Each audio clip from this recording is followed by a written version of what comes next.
Hello friends, I'm Jen, this is my dog Tally, and I'm about to tell her and you my thoughts about Group A in the Nonfiction Semifinal of the 2026 Booktube Prize.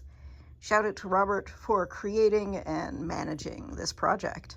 This group ended up being interesting for me because I think there were a couple of books in here that I felt were important in the sense that I think people should read them, but I didn't think they were well done, and I ranked them according to how successful I thought they were at the thing that they're doing. So in last place was one of the books that I had in the last round, and you can go back and see my deeper thoughts on that one, but that is Scott Anderson's King of Kings, which is basically a history of U.S. involvement in Iran in the 70s in the run-up to the revolution. The short version of what I said in that video is that the interviews are incredibly well done. The story is told in a compelling way. And because the information he's presenting is very US-centric, presenting essentially that like the biggest problem in the 70s in Iran was that Jimmy Carter wasn't more of a war criminal and didn't back a coup. Now, the US did back a coup in the 50s, and Anderson refers to that a couple times in the book, but he never goes into any detail, and I think it's wildly irresponsible. If you're going to write a book like this that is specifically about US involvement in Iran, if you don't talk about the 50s, even if your focus is going to be the interviews with people who were there in the 70s, it's just, it makes it more of an irresponsible piece of work. And in fifth place is a book I'm similarly conflicted about, and that's Nobody's Girl, a memoir of fighting abuse and fighting for justice by Virginia Giuffre, and co-written / ghostwritten maybe by Amy Wallace. This is famously a memoir about being sex trafficked by Jeffrey Epstein. And again, this is an important story. People should hear it, but the way in which it's told is really questionable to me. So Wallace has an opening. Essentially, this version of the story is what she thinks Giuffre would have wanted before she died.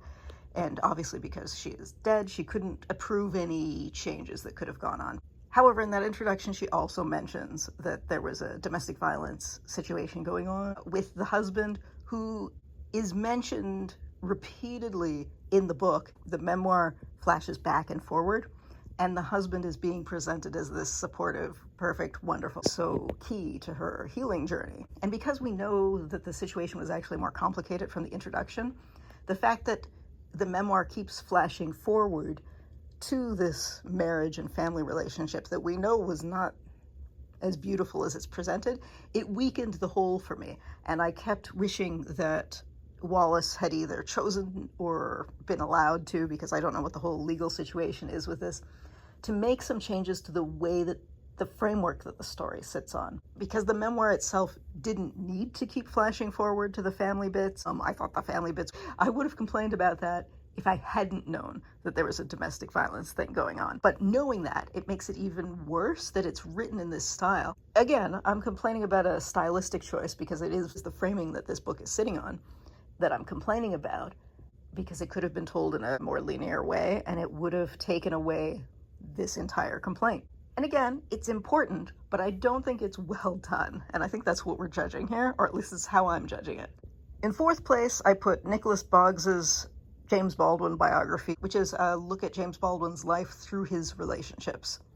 I put this right in the middle. I think I ranked it higher when I had it in the first round. The issue for me with that is that I don't find it particularly memorable. And I am somebody who's read a lot of James Baldwin's work, so you would think this would have been something that stuck with me more, and it just didn't. It was interesting as I read it, although I thought it was probably too long. Nothing stands out to me on a positive or negative. So that feels like something that should be right in the middle. In third place, I put James Rebanks' The Place of Tides. This is a very traditional style piece of narrative nonfiction in which we follow the author as he goes and stays with some folks from a different culture and different way of life.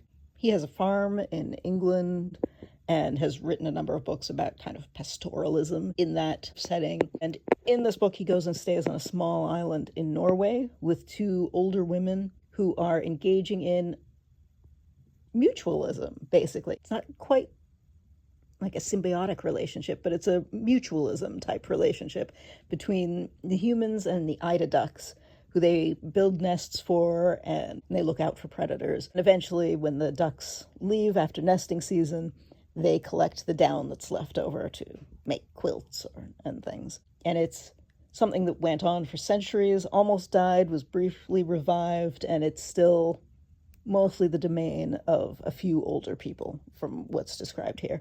And it's a beautiful story. I very much enjoyed it.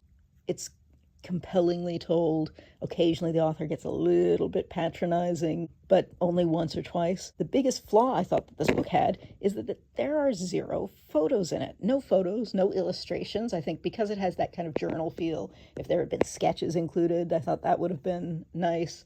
But there's none of that. In second place, I put Daughters of the Bamboo Grove, From China to America, A True Story of Abduction, Adoption, and Separated Twins by Barbara Demick. This follows a family who had one of their children taken by family planning officials and, unbeknownst to them, put in an orphanage and adopted out to an American family. The unusual part of the story is that the girl was a twin, and the twin was raised back in her family of origin with her siblings. And Demick was a journalist who was looking into the possibilities of there being some questionable adoption practices, which has been a kind of controversial topic because a lot of international adoption has been under fire because of the potential trafficking element, especially when it's from particularly poor countries to particularly rich countries.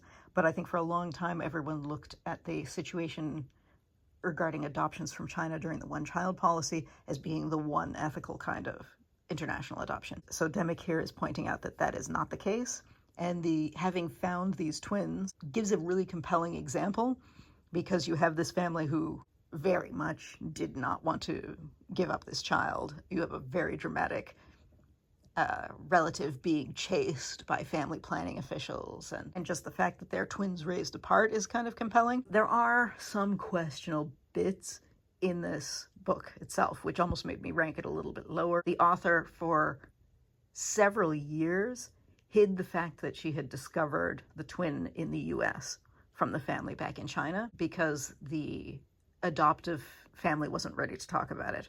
And that felt irresponsible to me. There are also some cultural bits at the beginning that I think are presented in a kind of stereotypical way, and the author does eventually counter them later on, but I think someone who reads the first couple of chapters and never makes it that long is going to come away with only having read the stereotype and either, 1, believe the stereotype, or 2, be so frustrated by the introduction of that they don't read the rest of it and so don't realize that it's kind of flipped later on. And of course that means that in first place is Chloe Dalton's Raising Hare. This may be not as topical or quote-unquote important as some of the other books in this group, but it is a spectacularly well done humans and wild animals together type story. At a certain level, this is a standard quarantine memoir from 2020 in which the author had been a journalist overseas. She has to return to the UK. She discovers an injured infant hare as she raises first the initial hare and then gets to watch a couple other generations of hare grow up. There are various bits of personality, various bits of information about the differences between hares and rabbits, for example. The ways in which the hare population is controlled in England, for example. Throughout, she maintains a kind of distance that I think a lot of people raising a wild animal don't manage to. She essentially succeeds in showing that she doesn't want to tame this animal, she just wants to help it survive. And I thought that was fantastic. The tone of this book reminds me a lot of H is for Hawk, but that's very different but at its core, it's a very different story because this rabbit isn't being trained like the goshawk in that book is. This hare is being raised always with the assumption that it's going to return to the wild, and I thought that was a beautiful thing. Also, the author manages to end this on a very different note than I think you expect. There are usually 2 ways that a humans and wildlife living together memoir usually ends, and this doesn't do either of them, which I thought was a spectacular choice.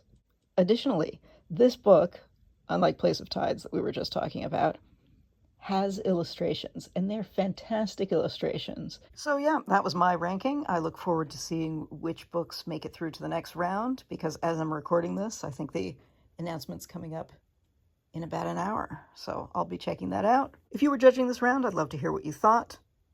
Do you love these sketches of rabbits as much as I did?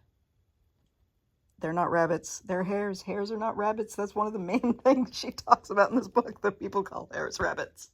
And there I am doing it. Anyway, that's it for now. Ciao.